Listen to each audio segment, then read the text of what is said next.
Singularity. My name is Nicola, aka Socrates, and you're watching Singularity One-on-One. Singularity One-on-One is a regular podcast feature of Singularity weblog, and if you guys enjoy the show, you can help me make it better in a couple of ways. You can simply make a donation, or if you can't do that, then you can just go and write a brief review on iTunes or leave a comment on YouTube. Today, my guest on the show will be Bill Andrews. Bill is one of the two main protagonists of a fantastic new documentary that I watched recently, a documentary about life extension titled The Immortalists. So, hi Bill, I'm very happy to have you on my show. Oh, thank you. I'm very honored to be here. Fantastic. So, Bill, for those of our viewers who may not be familiar with you and your work, would you mind introducing yourself, what you do, and what you do? Well, I'm Bill Andrews. I run a company called Sierra Sciences that's totally focused on something we call telomere biology. Telomeres are the very tips of your chromosomes. We've known for 30 plus years that the older you get, the shorter your telomeres get. It's almost like the good analogy is the shoelaces on your shoes. The caps on your shoelaces are equivalent to the telomeres on your chromosomes. And as we know, when our caps on our shoelaces get short, our shoelaces start to fall apart, and the same is true for our chromosomes. But it wasn't really until I'd say the late 1990s, early 2000s when we were able to show that the telomere shortening was more a cause of aging, not the result of aging, by the fact that when we re-lengthened telomeres, human cells became younger. They became younger when grown into skin on the back of a mouse. Recently, Dr. Rhonda Pino at Harvard lengthened telomeres in old mice and saw them become young in a lot of different ways. It's a very exciting new science, and what my company has been focused on for the last, I want to say 16 years now, is finding ways to actually cause our cells, our own cells, to lengthen their own telomeres by induction of the gene called telomerase, which I led the discovery of, at least the human version of it, when I was at Geron Corporation in the mid-1990s. So is it fair to say that you're working on immortality? I like to think so. Of course, there's a scientific definition for immortality, and then there's everybody else's definition. But what's the scientific? The scientific definition just means that your cells just keep dividing and dividing without ever reaching the so-called Hayflick limit or senescence. But what I'm doing won't make us so that we can survive when we're run over by trucks. But I'm really looking forward to the brain uploading and even cryogenics, which are going to be the fallbacks for everything that my approach won't attack. Mm-hmm. And why should we care about that, Bill? Why should we want to live forever? We don't necessarily want to live forever. I do, but we want to be healthy. I mean, it is just awful seeing my parents, especially my father, who is suffering from aging right now. It's like, it's just, he's going through what I consider a miserable existence right now. And I don't think anybody should be condemned to such a lifestyle. I think that the number one goal is we got to extend our health span, stay healthy. I'd like to see people dancing, playing tennis, having the time of their lives when they're hundreds of years old. Why ever go through this horrible, horrible thing that we call aging, and where we get sick and stuff like that? And I definitely have no interest in prolonging that kind of aging. I want to see people get younger and live longer as a result of that. So would it be fair to say, based on what we discussed previously, that aging is actually that Hayflick limit imposed on the division of the cells? Basically, the inability of the cells to divide for an indefinite period of time. I think it's one of them. I believe in I believe in almost every theory I've ever heard on what causes us to age, and I try to practice everything personally to make certain that I combat all those different theories. But I think of the different theories on aging as like multiple sticks of dynamite that we have burning inside of us. And really, what's the stick of dynamite with the shortest fuse? And we got to attack that one first. And I think mice have a different short fuse than humans do. And so I'm not always, and I think a lot of different animals have different short fuse, but I think humans, our shortest fuse is probably our telomeres, the length of our telomeres. And I can't say for certain, but we'll know someday when we find a way to lengthen them, then we'll get the answers. But right now, my hunch, especially considering that there's lots of people working on all the other hunches, my hunch and approach is working on trying to slow down, stop or reverse the telomere shortening. But I still believe that when we do put out that fuse, we're going to have other fuses to put out, like oxidative stress, mitochondria dysfunction.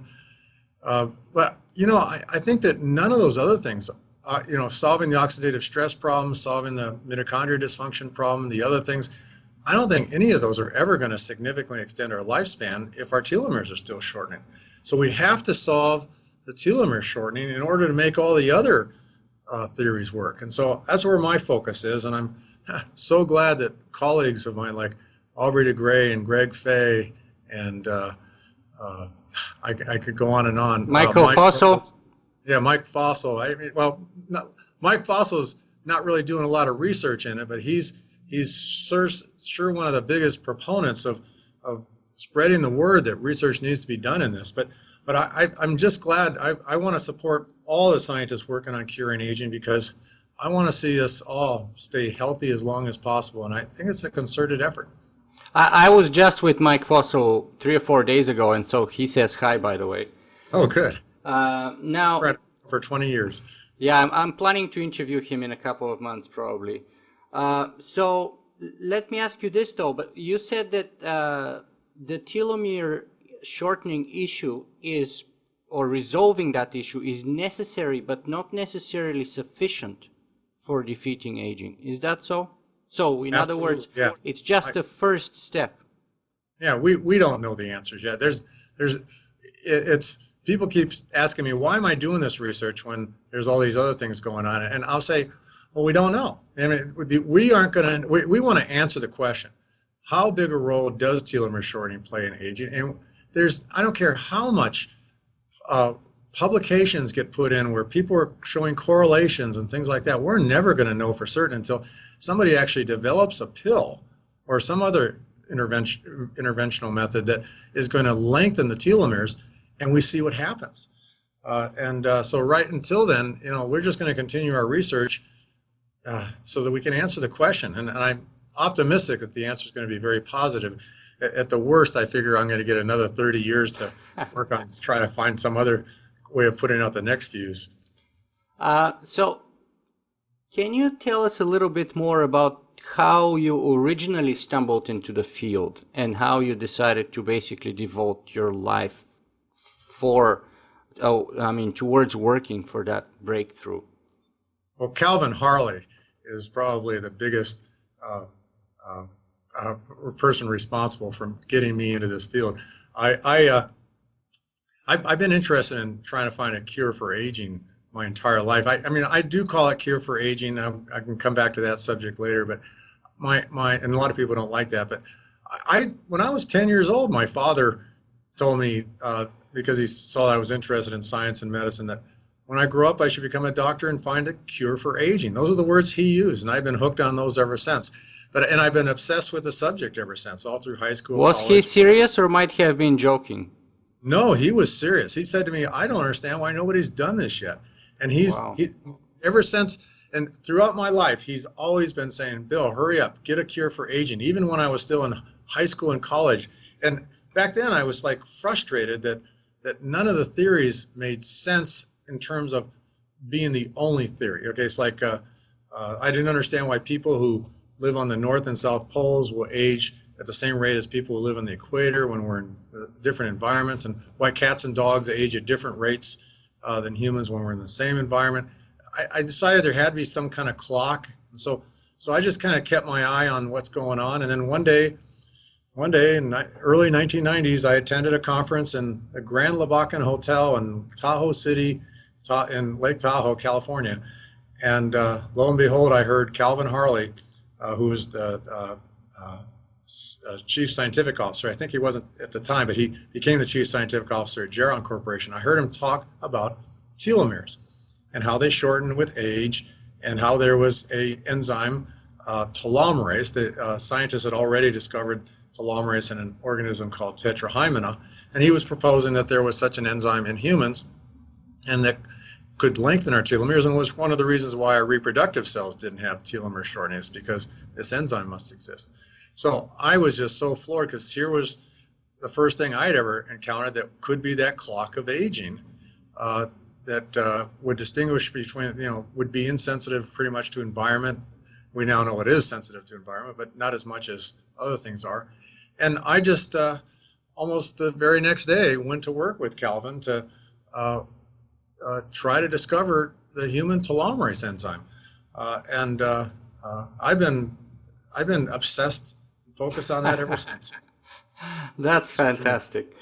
And what do you say to people who would tell you, Bill, aging is natural, and this is how nature has evolved us, or this is how God has created us, and we shouldn't be meddling with it?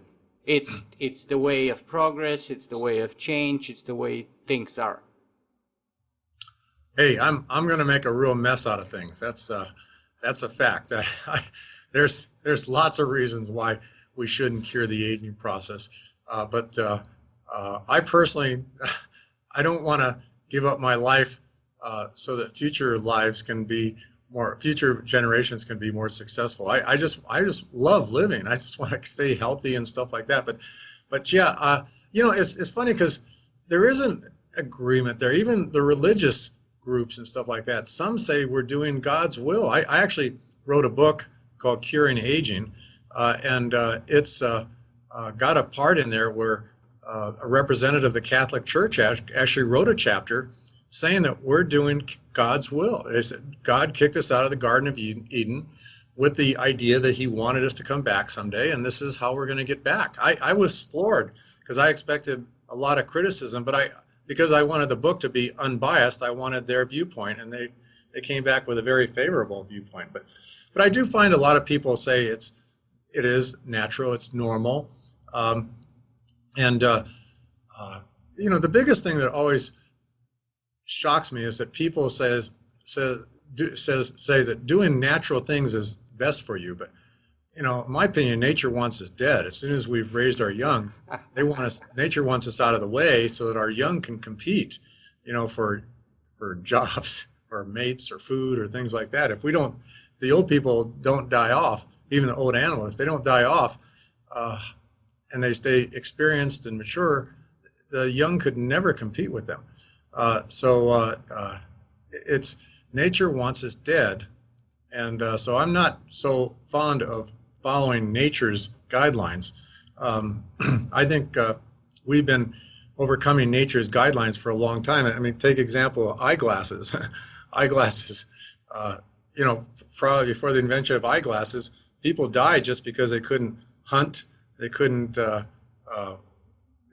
fall off cliffs, things like that. Eyeglasses have really extended our lifespan and stuff. And, everything, coronary bypass surgery, refrigeration, better sewage systems, antibiotics, all these things have extended our lifespan against nature's wishes. So we're already broken the rules many, many times. But I'm struggling forward, if for no other reason than for my own personal reasons.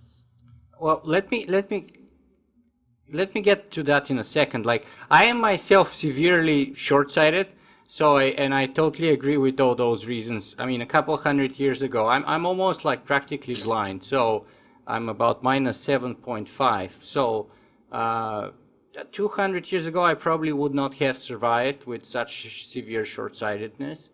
And now I am surviving and thriving because of technology and because of the fact that we are not following nature. So I'm totally with you on that one. But let me ask you about some of the what you call the good reasons why you shouldn't be doing this work, and ask you to list a few of them, and perhaps comment on your kind of admission that you're doing it for yourself too, because some would say that's a very selfish pursuit. Well, I'm not doing it just for myself. Believe me, my biggest interest right now is my parents. But I've worked a lot in hospitals with old people. Even in the last like 2 months, I've gone to these hospitals twice, given presentations there, met the patients and stuff like that. It is like, oh, it's awful. And every time somebody dies, when Jack LaLanne died, I was just like floored because of the fact that, there's a type of person who really made a big effort to live healthy and long as possible, and he was overcome by the uncontrollable disease of aging. And I just every time something like that happens, I get depressed because we're undergoing this thing. So it's not just selfish reasons. I just sometimes say, well, if everybody's opposed to this, then I'm going to do it just for selfish reasons. But I'll tell you, it's not my main motivation. But I'm looking for a world that I'm going to be part of anyway. But the things that are going to be problems, well, they include overpopulation. If we don't die, will there be an overpopulation problem? There's not 100% consensus on that. We still die from a lot of other things.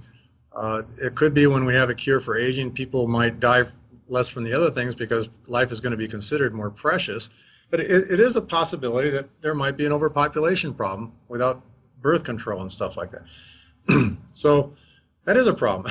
I personally don't accept that argument, to tell you the truth, because if you look currently at the countries that have the longest life expectancy, take for example Japan, right? One of the highest life expectancies in the world. They have negative growth. And that's true also, let's say, for a country like Canada. Were it not for immigration in Canada, Canada also has negative growth. The same is true for a country like Germany and many other advanced countries. So we notice that countries that do tend to have the longest living populations actually tend to have very slow or even negative growth. So I personally am not sure that if people are living indefinitely, or if you defeat aging, that I'm not sure we're going to necessarily have an overpopulation problem.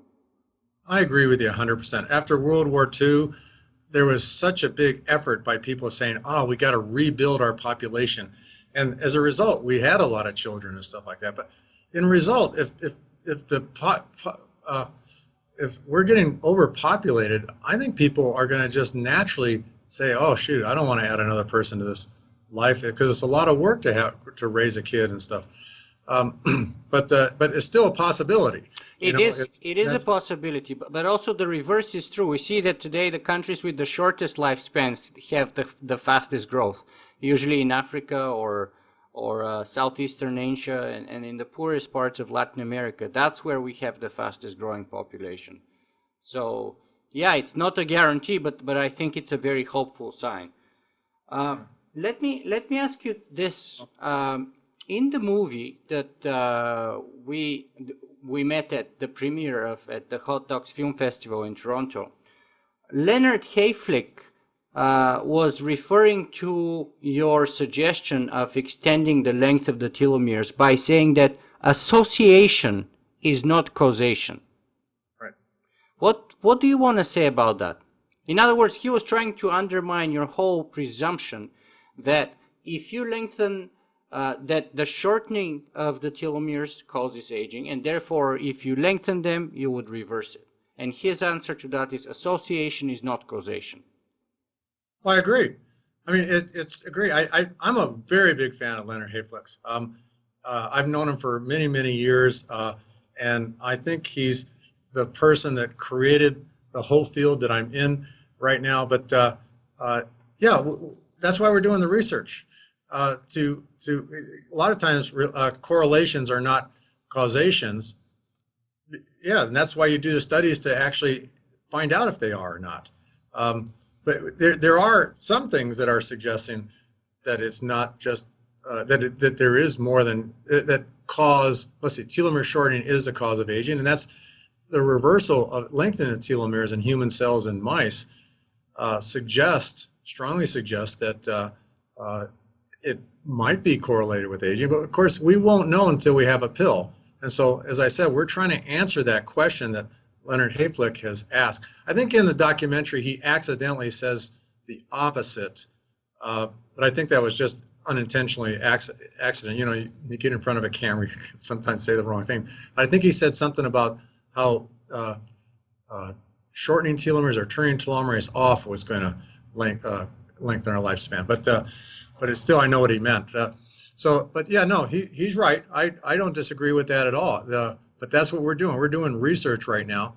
But you know, we do have some products that we are associated with, like Product B, that you know we've licensed other companies because you know we had discovered them. Let me get to the products just in a little bit Yes. later. I wanna before that talk about the tests. Can I make one comment back to the subject of course. Of the things about overpopulation and young never being able to compete for jobs? Here's what I believe. I believe that if 100 years from now we have a cure for aging, and we suddenly have all these problems like overpopulation and the young can't get work or can't compete for mates and things like that, I don't think the world's going to vote against a cure for aging. I think they're going to find some other solution. I think the cure for aging is going to be considered such an important part of our lives that we're going to fight tooth and nail to find some other way of solving the world's problems than banning the cure for aging. Yeah, and I would say actually 100 years from now, I mean, we can already observe that the young have problem finding jobs, and that's not because we've defeated aging, but it's because of automatization, robotization, computers taking the jobs of humans and things like that. So 100 years from now, that may already be a fact completely, and hopefully we wouldn't have to do menial jobs, or in fact maybe we'll be actually able to focus on our creative pursuits rather than making a living. Or at least that's my own personal hope. But let me ask you a little bit about the tests. I want to get some useful tips for our audience here. So let's start with the tests. How do we know how long are our telomeres, and should we do those tests, and what kind of tests are those? Okay, good question. Well, there's like about 5 or 6 different tests out there right now. I'm not a big believer right now in the fact that what we want to measure is the average length of our telomeres. I believe that the percent of short telomeres correlates a lot better to our age and overall health. And it's not clear 100% as to why, but it might be that average telomeres is really just a kind of a weaker biomarker of the percent of short telomeres. Mm-hmm. And plus, we don't know why the length of a telomere has any effect on aging and health anyway. It's all speculation. I kind of like to think of it as like the telomere folds back on a chromosome and interacts with genes to turn them on and off. And the shorter the telomere gets, the less able it is to fold back. There's no support for that model, but it kind of like explains it in a kind of weird way. But it says to me that it's when telomeres get really, really critically short, that's when we start having problems. Just like when the caps on our shoelaces get really, really short, that's when our shoelaces start falling apart. So it's the percent of our telomeres that are short, which is the real measure. There's really only one company measuring that right now. That's a company called LifeLength, LIFELENGTH. And it's more expensive, but I've been finding... How much is it? It's about $800, I think, right now. Is it worth it? That's that's the only way I'm measuring my telomeres right now. It's because I always, I've gotten to the point of thinking that the other methods are like just tossing a coin. I mean, you might be better off reading the life length in the palm of your hand.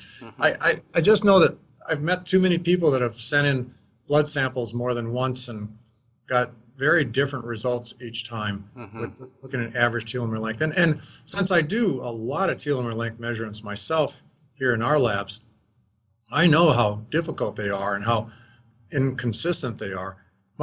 So my favorite method is actually right now what's called TRF. That's the kind we use in the lab. It's the original procedure that came out, but it's not very quantitative, but it's very qualitative. Which I like is because you can take two different populations of telomeres and run them on an electrophoresis gel, and you can tell which one's bigger without any doubt at all. But it's really hard to actually measure what the average length is, or even the percent of short telomeres there. So I'm a big believer in that life length is the way right now we should be getting our telomeres measured. So should we be doing that test, and if yes, at what age? I believe that we should be knowing the length of our telomeres at any age, from the day we're even conceived, before we're even born, because there's a lot of telomere diseases that occur, like progeria, Huntington's-Gilford disease. They're born with shorter telomeres, and it appears now that the telomere shortening is called by the lamin A mutation, or progerin. It's right now, most people don't even know the kid has progeria until the kid starts getting into 2-3 years old, and they start wondering why the kid's looking older. Maybe it's not even that young that they get it. So it's like, what can you do about it? In the case of Huntington's-Gilford, there's not much you can do about it except for possibly support research that's trying to do something about it. And there are things you can do to decrease the rate of telomere shortening now. And then there are products like product B and TA65 that can induce telomerase a little bit to essentially end up with decrease in the rate of telomere shortening. But there's also, you can do, so the things that I recommend from the published literature, most of this has not been done by me, but I read everything, is exercise. Endurance exercise has been shown to be one of the best ways to keep your telomeres long. I'm an ultramarathon runner, and I was really happy to see one day when it got published that ultramarathon runners have the longest telomeres. Not because we lengthen our telomeres, but because we decrease the rate of what I call accelerated telomere shortening, caused by inflammation and free radicals. Well, I had an audience question submitted on that topic, and Cynthia Stewart was asking if ultramarathon running helps you slow down that process. And when I said that, when I responded to her that I'm pretty sure you would say yes, then her response was, well, I have read in so many places that you accumulate so much damage to your tissues, you actually induce inflammation, and in the end, ultramarathon running especially, even marathon running, but especially ultramarathon running, causes more damage than good. And supposedly now there's all those studies that claim that short distance, all-out sprinting efforts are the most inducive for general health and life extension, supposedly. Yeah, well, for starters, mice and humans are very different. I think you put a mouse on a treadmill, you're going to shorten its lifespan. But humans have the ability to actually increase their antioxidants to actually result in a net oxidative stress that's less than before. So they can actually decrease their oxidative stress by running. I was really amazed when I got into the ultramarathon world of how many 70, 80-year-olds there are in the sport that are very, very competitive and actually look and act very, very young. So it's not, there's a lot of theories, a lot of weak studies and stuff like that, but I don't really know what's going on, but I believe that in humans, let's say there's also two different types of runners. Okay, I think the person that runs a marathon and just kills himself during that marathon, they're probably shortening their lifespan. But then there's a kind of runner that's more into the distance, more into thinking of it like it's just a fast backpacking trip, has fun when they're doing it, and if they quit having fun, they stop. That's like me. I just I'm addicted to the sport. I'm more into it for the adventure than I am for the actual exercise. I train just because I don't want to miss these opportunities to go on these great adventures. But I never push myself really hard. And I think that's the key, is you want to keep your intensity down. I often say the more intense your endurance, the longer your telomeres, but I think it's intensity I'm using differently there. I believe that if you exercise a lot, especially endurance exercise, and keep it fun and not overdo it, your body gets used to it, and as a result, you don't get inflammation, and you boost your antioxidant levels, so your oxidative stress is actually less. I think the best example is that, I know people, and I used to be like this too, if I take long breaks from running. If I go out and run a marathon, I do really well, and I finish across the finish line, I'm celebrating and stuff like that. Next day, I'm stiff as a board because of all the inflammation that's built up. I can't do anything. It's like for a week, I can't barely walk or let alone run. But when I run all the time, like 6 days a week at least, and I go out and run a marathon, when I get done, I'm perfectly fine. I can go out and run the next day, no problem at all. That's because my body is kind of like decided there's no need to cause an inflammatory response because it's used to the experience. So I think a lot more research is needed to be done on the subject, but I believe, one, we can't believe mouse data compares to humans, and two, I don't think there's enough data on humans. I just know from my own observations that, boy, I see it all over the place. A lot of young-looking, healthy, elderly people. But maybe they have pre-selected themselves simply because they had that genetic predisposition to run, and therefore they went into running, and therefore they look younger. We don't know again. I thought that too, but there's people that, most of the older people that didn't actually get into running until they were older. I'm an exception. I've been running my whole life, but I know a woman who's 90 years old right now and is a runner. She actually it took me through, handheld me during my very first 100-mile race, and she did it at 75 years old. My goodness. But she didn't start running until she was 54. She said that she was getting really old. Her doctors told her she had severe osteoporosis. She was unhealthy. She got into running, and all that stuff reversed, and she became much, much healthier. If you were to meet her now, you would never think she was an old woman. We don't know. You're right. It's not a subject that I could debate on because we don't know the answers. Do you think that cycling works the same way too? Because I'm a cyclist myself. Absolutely. I believe cycling, swimming. I don't know. The jury's not out on things like bodybuilding, heavy weightlifting, because I know that those things like tear up your muscles, and the way your muscles get bigger is that you have other cells divide to replace the gaps that are made in your torn muscles, and cell division causes telomere shortening. So I don't know of any studies out there that are looking at that, but I'm worried that maybe too much bodybuilding and stuff like that might be something that accelerates aging instead of slows down the aging. Mm-hmm. But anything, and the same is true for anything that induces cell division, like microdermabrasion or immune boosters or things like that. I'm always afraid, and human growth hormone even. I'm afraid that those things might end up causing accelerated telomere shortening. Mm-hmm. So let's talk a little bit more about the supplements then, because you did mention Product B and A65. Tell us how those products are derived and how they work in a couple of minutes, if you can, if that's possible at all. And at what should we buy them, and at what age? Okay, well, let me answer the second question first. I think people should be taking these at any age. I don't think they're potent enough, even though there's a lot of 18 years old? The day you're conceived, your mother should be taking it before you're born. I think that everything we should be doing is to keep our telomeres long, because not all of us, a very small percentage of us are going to be at risk of having a short telomere disease. but some do, and I think that's the good reason to do whatever we can to decrease the rate of our telomere shortening as early as possible. I don't think it's going to hurt anybody, but so that's my answer to that one. But the first one that ever came out was TA65. That's actually purified from astragalus root to a single molecule. It's a natural product because it's not synthesized, it's just purified.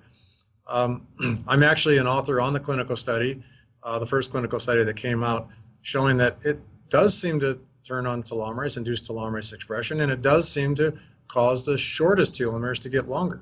Mm-hmm. So I think that that's something that's people should take. But there's others. Product B is also product B is a mixture of numerous natural products that we have been testing here at Sierra Sciences in collaboration with a company called Isogenics. In that case, what we did is we just tested over 10,000 different natural products, looking for any natural product when added to human cells grown in a petri dish would cause the induction of telomerase, or cause cells to start producing telomerase. And so we ended up finding 39 of them, and the top ones have just been mixed together without any purification into the capsules that are in product B. And what are those products, for example? I'm not, well, you or can is look that at, a secret? It's a secret. They're written on the side of the bottle, but I can tell you there's a lot of things on there that are not telomerase inducers. So I don't know. I think they're trying. So tell us the ones that are public knowledge, just so people get an idea. What do you derive it from? I don't think any of them are public knowledge. I'm not aware of anything there. I think there's what's written on the side of the bottle? Okay, so I don't have the bottle. Oh, here's a bottle right here. Hold on. So the first one is Silybum marium, which is milk thistle. There's a seed extract. I can't even. I'm not a natural product person. I'll be honest with you. When Isogenics sends us, it's actually a company called Dream Master run by John Anderson. When he sends us stuff, he never tells us what we're testing, because we're more of a pharmaceutical type company, not a natural product company. But he'll send us samples labeled 1, 2, 3, 4, up to 10,000 something, and we just test them and let him know which work. But I do know there's a few things on this list that we have tested before ourselves, and we know that they're not active. I'm going to say N-acetylcysteine is one of them. So there's about 30 ingredients, I'd say, written on the side of the bottle here that I'm looking at. By the way, that's it right there. Mm-hmm. There's the list of ingredients right there. Mm-hmm. I really don't know. My company's focus is on trying to find a molecule, whether it's a natural product or a synthetic chemical, that's potent enough to actually have a net result of increasing the telomere lengths, and not just the shortest telomeres. So increase all of the telomeres, so that we can, even on a TRF analysis gel, we can see that the average length of the telomeres got longer. So our focus is more on that, and we just test the natural products from Isogenics when they send them to us, and we let them know which ones actually cause human cells in a petri dish to produce telomerase. So do they work? Does product B and TA60? You said TA64 does show that the shortest telomeres get lengthened. How about product B? Clinical studies are underway. One thing that's been a problem is that it is really difficult to measure telomeres, even with the best companies. Let's say in order to really get a good answer about telomere lengths, you've got to measure the telomeres of a lot of people, because there is a lot of scatter. I often say that right now, telomere length measurement is not the best way to get the accurate measurement of a telomere for an individual, but because there's too much scatter. But if you get 1,000 people, you can get a pretty good regression line on a graph that will show that something is affecting telomere lengths. And it's those kind of things are underway. They're just not done yet. But I'm very hopeful that that's going to be the case. What about other natural supplements that have been around for many years, such as antioxidants, multivitamins, fish oil, or omega-3 fatty acids, things like that? Should we be taking those? Absolutely. Yeah. I mean, I already mentioned N-acetylcysteine, which is kind of like an antioxidant in that it forms glutathione. The there's in the scientifically peer-reviewed literature, there's been numerous studies showing that antioxidants will decrease the rate of what I call accelerated telomere shortening. It won't lengthen the telomeres, but it'll decrease the shortening that's caused by free radicals or inflammation, such as omega-3 fatty acids, vitamin D. When I'd mentioned exercise before, I was going to go right next to the antioxidants, vitamin D, and omega-3s as being very, very important for maintaining telomeres as long as possible. And that's one of the reasons why people should get their telomeres measured, because a lot of people will decide, okay, it's time to get on board and start doing something about their telomeres if they know they're short. Maybe it works for some people, but not everybody. But it's like, I think we got a very bright future in the not too distant future. And people should do whatever they can to keep their telomeres as long as possible so that they're still healthy and around when we come up with the stuff that's actually going to lengthen their telomeres and make us younger in many ways, just like the mice in Rhonda Pinnell's lab did. So you run ultra marathons, you Yes. take supplements. Yes. And how about diet? What's the best diet, to your knowledge, that kind of promotes the slowest shortening, the slowest pace of shortening those telomeres? Well, I've become a big fan of Isogenics. I'm drinking one of their shakes right now. They've got product. They don't pay me anything to say this. So I'm just saying this because I really believe it. I live an Isogenics diet. I drink their shakes. I take their cleanse, which is not a colon cleanse, but it's a cleanse that kind of gets rid of toxins in the body. And so that's been the most effective thing I've ever done to keep my weight down. Before I met Isogenics, when I first met them, I actually was telling them how frustrating it is. Seems like I run average of 10 miles a day and still seem to always be overweight and fat and out of shape. And they got me hooked on the Isogenic stuff, and it's been so effective that I've been on it now for like 5 years. But you're still talking about on the supplement side. I was more curious about like the debate on vegetarian versus paleo diet, high carb, low carb, things like that. What do you eat? What kind of food? Well, I believe in keeping your carbs low, but that's, I'm not a real expert in that area. So the paleo diet versus caloric restriction. I'm not a big fan of the idea of caloric restriction. I believe it works on mice, roundworms, fruit flies, and yeast, but I don't think it works on humans or primates very well. I really don't know. I've struggled with that myself, trying to figure out what's the right diet. I've tried a lot of them before getting into Isogenics, and now I don't even think about that anymore. I just go with the Isogenic stuff. But you're right. It's again, I'm talking about supplements. Yeah, I'm not an expert on diet. I just found something that works. Bill, you mentioned that you're more of a pharmaceutical company. Can you tell us a little bit more about Sierra Sciences and how it's set up and how big is it right now? Because in the movie, you guys were struggling very seriously. So where are you at right now? How big are you, and so on? What do you do on a daily basis? We're still struggling. I think we have 8 employees right now. We used to have 40 employees, and then in 2008, the economic crisis hit. It affected my investors and affected our ability to get more funding. That's one of the reasons we decided, well, in this day of age when it's really hard to find investors because everybody wants to invest, they just don't have the money available, at least. We decided we better start creating our own products to generate our own funding. And that's what Product B is. Product B is, to us, a great product, but it's also a source of revenue that every penny that we get from the royalties from product B sales goes directly into the research. And so that's our focus right now. So we're trying to boost the sale of product B to increase our revenues. So I think it's, I keep saying it's a way to help your health, help your wealth, and also help our research. So it's a win-win-win situation there.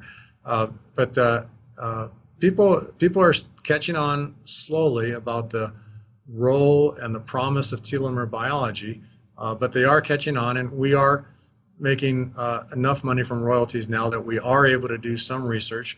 We aren't able to do the pharmaceutical research to the level that we would like.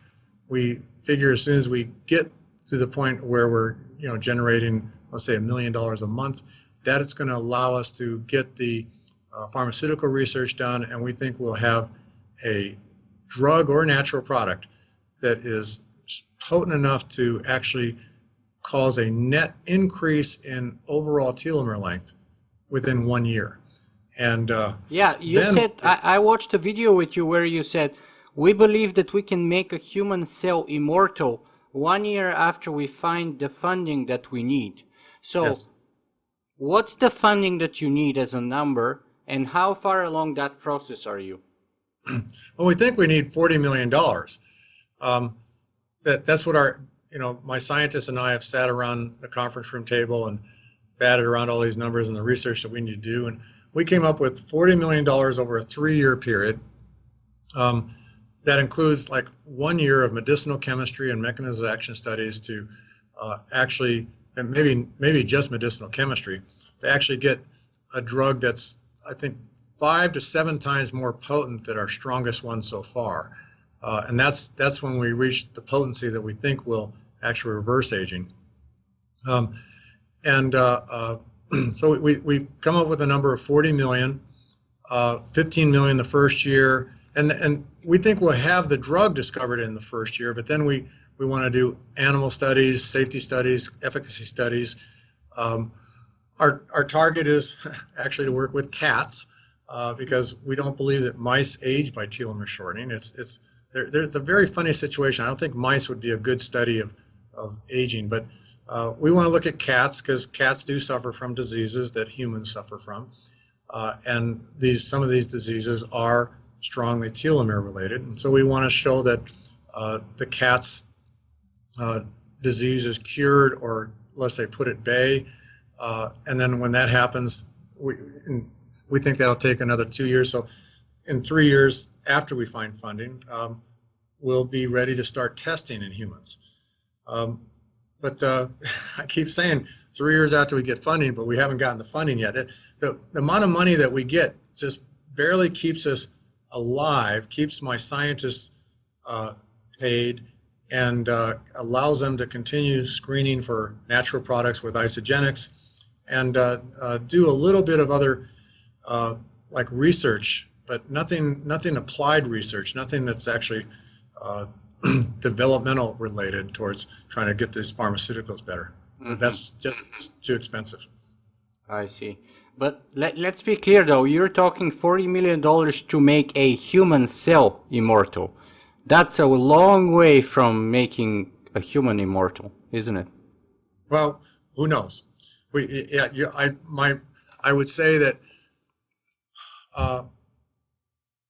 well, actually, because that's what we do. We want to, in 1 year, we'll have a drug that will make a human cell immortal by the scientific definition of immortal. I mean, it doesn't reach the Hayflick limit. The telomeres stay long. But that should have still a high probability of having significant benefits health-wise to humans. So we would then start doing clinical studies and actually finding out, answering the question. What if people who say that instead of promoting aging, defeating aging, you would actually cause cancer, like Aubrey de Grey? In the movie, he thinks that instead of defeating aging, you would end up causing cancer. That was a big concern up until maybe, I want to say 8, 9 years ago. But the scientific data is overwhelmingly showing that short telomeres cause cancer, not telomerase. In fact, it's the lack of telomerase that seems to be causing cancer. But again, we won't know until we actually have a drug. It's all guessing right now, but it's when we have a drug. And Aubrey and I talk about this all the time, and we're both in agreement that, yeah, we're going to have to do some research and get these questions answered. But it's some people are on the side of the scale saying, yeah, they think it's going to cause cancer. Some are on the other side saying it's going to decrease the risk of cancer. But it's all guesswork right now. I'm a strong believer in the fact, I read the literature all the time, that everything right now is supporting the idea that short telomeres cause cancer and a lot of different health-related things, because short telomeres cause chromosomal rearrangements, mutations, and keeping telomeres long is the way to go. Now, if you have cancer, then your telomeres are really, really short, causing mutations, and that increases the chances that you're going to have a mutation that turns telomerase on. But as a result, the telomerase was a result of cancer, not the cause of cancer. So what you want to do is you want to turn on telomerase before the cells become cancer, so that you decrease the chances of it becoming cancer. And then, if cancer cells already have telomerase being produced, it's not going to hurt them anymore to be inducing telomerase in all the other cells of your body. Because I think that, especially your immune system, I think one of the main reasons we get cancers when we get older is because our immune system gets weak and less capable of fighting cancer. So I think the trick is to boost it. But, I'm a scientist. I'm not going to say I know one way or another. I just have a strong hunch right now that we're going to find out that when we induce telomerase expression and lengthen telomeres in people, the incidence of cancer is going to drop off drastically. Drastically is a negative word, but drop off fantastically. Yeah. Yeah. So, that's what I think is going to happen. And what do you think of Aubrey's own sense sort of roadmap and approach towards achieving the same goal that you're working towards? Very different pathway from yours. I love it. Actually, we're collaborating. We got a meeting coming up this Thursday to talk about ways we can help them with their approach. My situation is I want to see a brighter future for everybody. I want to see aging get cured, but not so much for lifespan, but for health span. I want to see us all get healthy. And I don't believe in putting all our money into one hat. It's like, Aubrey is as passionate, if not more passionate than I am about the subject. And that's one of the reasons he and I are good friends. Maybe some of the things he's doing is right. Maybe all of it's right. We just got to make certain that he and us get financial support to keep our research going. But the same is true for, God, many, many others. And, when I think of like who's really got some really important stuff going on, I think of people like Greg Fay, who's really on the pioneering edge of cryogenics, figuring out how to make it so that freezing ourselves when we die is going to be a promising way of being able to wake up 100 years from now when they cure your disease. The brain uploading, I think that's a fantastic stuff. And I get excited. I like watching the news reports and stuff like that, because it just gets me really excited that this stuff is actually becoming more realistic. It's not so science fiction anymore.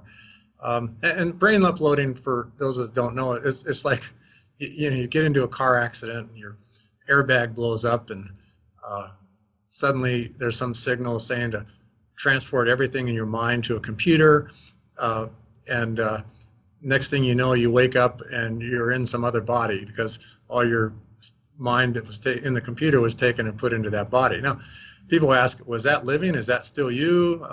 I said, well, that's better than being dead. I don't know. But I think that those cryogenics and brain uploading are two of the exciting things that are going on that are backups to everything else. But well, I believe in everything. And you preempted. You preempted my questions actually, because I Oh, was going to ask you about cryonics a little bit, but you did preempt me. So, do you have an opinion about it? Would you even care to characterize yourself as a transhumanist by any chance? um, let's see. You're going to have to not include this part. You're going to have to cut this part because I have to confess I don't know the definition of transhumanist. Uh-huh. Well, that's okay. I mean, I don't really cut from my interviews, but Uh-oh. but basically, I think we're on the same page, because transhumanism, very simply put, means that we can use science and technology to overcome the limits of biology, and that there's nothing wrong of us doing that too. I'm So a big believer in that. Absolutely. yeah, so it's about the feasibility and also about the desirability of using science and technology to overcome the limits of biology and make our lives better, which is basically what we've been talking all about. So I think we're very much on the same page, even if we don't have the definition of transhumanism there, which is not so important. Okay, Bill, so we're actually unfortunately getting towards the end of our interview. So let me ask you, where can people go and find out more about you and your work if they're interested to do so? Well, the number one thing is we wrote a book because so many people have asked that question. The book is titled something like Bill Andrews on telomere basics, and it's called Curing Aging. It's available on Amazon.com. It's done really well. I'm amazed at how many 5-star ratings it's gotten right now. A lot of very positive feedback. The book doesn't sell anything. All it is a basics on what telomeres are and the biology, and kind of like dispelling some of the rumors that are out there that are not based on science and things like that. And it's pretty much, it's just somebody wants to get a general education on telomere biology, that's where to go. And it's written for the non-scientist. So it uses some pretty clever analogies and when I say clever, I got to give credit to my co-author, John Cornell, who's done some very clever things to make it so that the average person is going to understand every word of this book. But it's available on Amazon.com, Curing Aging. That's, I would say, the number one best place to go right now to get an overall, and it's very short. It's only like 80 pages, and Yes. most people read it in one night. But it tells you everything you want to know. There's PubMed's the next best thing. People want to get more into the science. I would just Google PubMed, P-U-B-M-E-D, and type in the search string telomere and any disease you want, telomere and macular degeneration, for instance, and find out all the literature, because there's thousands and thousands of papers out there right now from scientifically peer-reviewed journals showing how bad short telomeres are and how good long telomeres are. Mm-hmm. Okay, so the most important thing for us is perhaps my last question, which is, we've been talking for maybe an hour, and if you had the ability to send the single most important message that our viewers would take away from our conversation today, what would you like that to be? What's the most important thing for you? Aging is not going to cure itself. It requires funding. People think the government's funding all the research in aging, but the government's not interested. Large pharma is not interested. If people really out there wondering why nobody's curing aging right now, it's because we need the private individuals that are passionate about this subject to be funding this research, and not just my research, everybody's research. So, in fact, if we had a lot of money, I'd probably be starting a fund to fund everybody else's research too, just like Aubrey has been doing, and David Kekich has been doing, and Life Extension Foundation has been doing. But they're having troubles raising money to donate to research and stuff. So, but people are believing that the government's handling this, or large pharma is all handling this, but large pharma is going to lose out big time when we cure aging, because all their drugs are going to be, nobody's going to need them anymore. Mm-hmm. Aging isn't going to cure itself. Bill Andrews, I absolutely love that. Thank you very much for your time today. Thank you. I enjoyed this tremendously.